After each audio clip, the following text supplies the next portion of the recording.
Good Sunday morning and welcome to WGN-TV Political Report. I'm Paul Lisnick. We begin this morning at City Hall, where tomorrow the council's budget committee is slated to meet as Mayor Brandon Johnson asks for more money to cover growing costs of caring for migrants in Chicago. The request is an about-face from February when Governor J.B. Pritzker said an estimated $321 million was needed to maintain shelters and other services.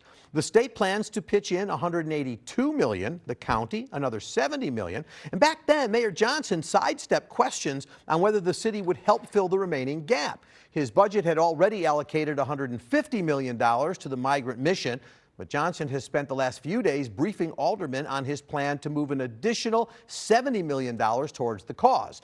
Despite their earlier back and forth, the governor defended the city's handling of the situation at an unrelated event last Tuesday. Look, the city's been working very hard at addressing the crisis of the incoming buses that are being sent here from Texas. And I want to commend the city and all the volunteers and all of the workers who have helped us to resettle people or provide temporary shelter, and the investment that the city has already made. And for those who complain about the expenditure that's being made, let's be clear. First, this is just basic needs that people are getting. Nobody's getting any fancy luxuries out of this. The people are arriving and just need a helping hand. As of Friday, the city said there were roughly 9,400 migrants living in 20 government-run shelters. Mayor Brandon Johnson said the new money will come from city reserves. We have a governor, the state of Texas, that is determined to create chaos. Because of the structure and the direction of my administration, we have avoided that. We anticipate that the governor of Texas will continue his tirade against this country. And so a part of my budget structure, we put together some reserves in the event of an expedited flow of more migrants. Governor Pritzker and Mayor Johnson have both lobbied the federal government for more help. Senator Dick Durbin says more than $19 million is on the way. In the meantime, it's up to them to pick up the tab. The full council slated to meet on Wednesday.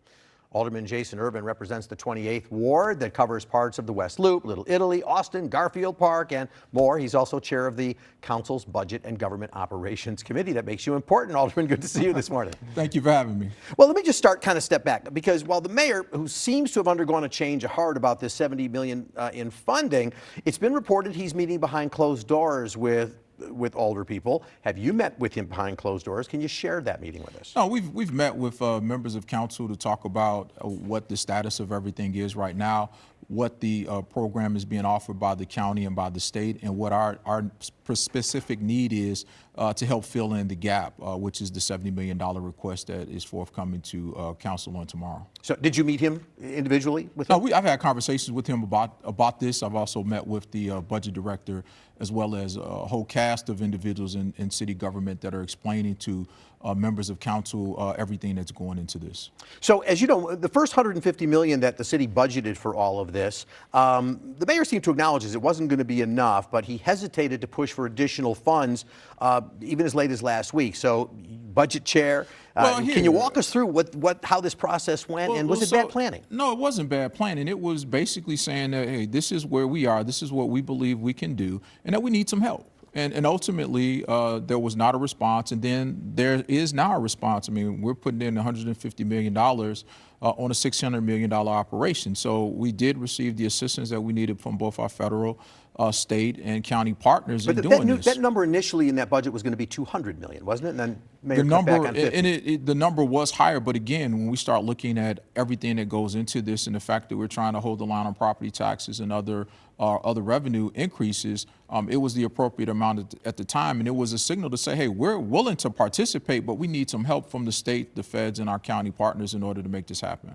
So the money's got to come from somewhere. Things are tight, as you know, again, as budget chair, and it's been suggested that the money was going to come out of what the mayor called assigned fund balance reserve. Previous to that, I heard general revenue funds, and others report that it's coming from various surpluses. So where's it coming from, and what gets impacted? Well, here's the thing. What we need to understand is that there will be no changes to existing services for residents of the city of Chicago to accomplish this. We're not making any budget adjustments, any budget cuts, making anything that will have any impact to day-to-day services for the city. As you stated, it is going into some of our reserves. I mean, we carry about $1.8 billion in reserves on our balance sheet, some of which is restricted. Some of this we keep restricted. For example, we keep 60 days of operating cash in reserve, so that if we have issues that come about that are unpredictable, such as COVID, we had to dip into our reserves in order to keep going until the federal government stepped in and kicked in with ARPA and ARA and all these other different programs. So we have reserves that are strategically set aside for issues such as this, as well as the fact that we, every year we sometimes we run a surplus. And so there are portions of our fund balance that are unassigned, which this is what we're dipping into, which is $70 million, of which $67 million from the previous years. We had kind of thought this is something that may occur. So again, the bulk of this is not something that was unanticipated, but again, we wanted to sit down and say, hey, this is what we're looking at, but we also need help from our federal and state partners to be in this process. So from what you're saying, it sounds like you don't believe we'll wake up one day, maybe at new budget time, and say, whoa, huge deficits, we got to have new taxes, something's going on. You're thinking about that. I don't believe that. And again, and sometimes it's just like, you may have some unexpected expenses, in a family that are not catastrophic, and you dip into the savings to do something, with that. And this is a similar type of a situation. There are some residents and city council members as well who have raised concerns that the city's spending an awful lot of money on the migrants while our own populations, homeless people in such underserved communities, South and West Side, you represent some of those areas. So there's a growing tension among there. What's your view about how we're handling those members of our city as opposed to the migrants who are arriving? So I think the biggest challenge is that all of the attention is being placed on migrants. When you look at the city's budget, when you look at the expenditures that have been made overall from the city, this is a very small component of what is happening. However, it's taken up all of the oxygen in the conversation. So we've spent this year $150 million toward this, but we didn't talk about the $250 million we spent toward homelessness, the $100+ million we spent toward violence prevention, and other items in government that we're working on and doing on behalf of underserved communities, homeless communities, and the like. But again, those items aren't being communicated at the same level as what's happening with the migrant situation, because these individuals were in police stations. It was just something that was just clearly in our face. And also the biggest challenge I think that we faced here is that the federal government and others have not stepped up to help us in this issue until really now. When you think about it, we had 30,000 Ukrainians coming to the city of Chicago and no one knew that they existed. We get 15,000 migrants come in from South America, and it's like the bottom fell out. And the biggest difference between those two was the level of support we got from our governmental partners. We didn't get it from them in this instance, but we did get it when the Ukrainians came. So again, there are differences in how this was handled, and I think it could have been handled in a much better way with all of the partners at the table and not having the cities throughout our country, be it us, be it Denver, be it New York, be it Philadelphia, shouldering this burden on our own. Let me just shift on to another topic, because you're involved in this as well. The death of Dexter Reed, 26-year-old African-American male.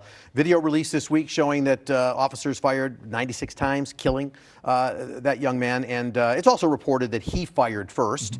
May have been a total of 11 rounds from him. You attended a meeting at the 11th District Police Council on Wednesday. What's the tone in the community right now? What are you sensing? So the tone is this. It's why does this continue to happen? That's what the tone really is. And the people that I've talked to in the ward and on the West Side is like, why do we continue to go through this?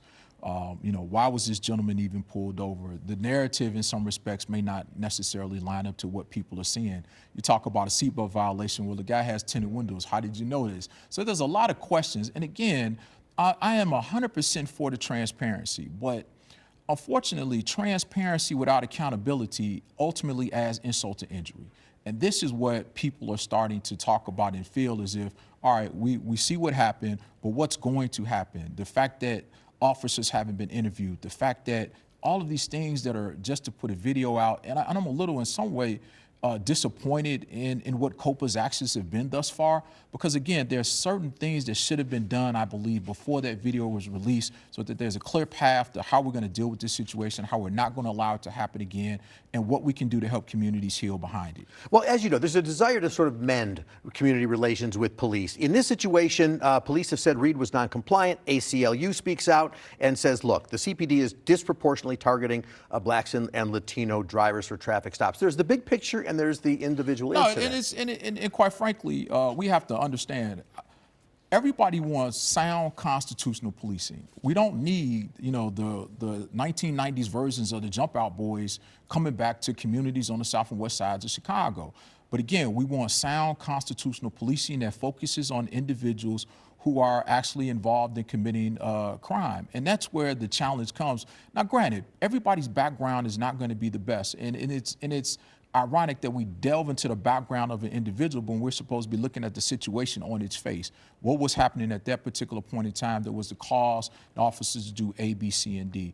And so again, we just need to make sure that we're doing stuff in a constitutional and a sound manner, and that our police officers are acting accordingly. Again, when you look at that tape, there are some questions, there are more questions than answers. And again, as a citizen, you want answers, not more questions after viewing something like that. All right, Alderman Jason Ervin, thanks for coming in. We're going to keep in touch, obviously, with this and keep in touch with you as this proceeds. Thank you for spending part of your Sunday morning with me. I know your family expects you to make some pancakes, so get home and help them. Will do. All right. We're going to take our first break, but up next, we're headed to Springfield.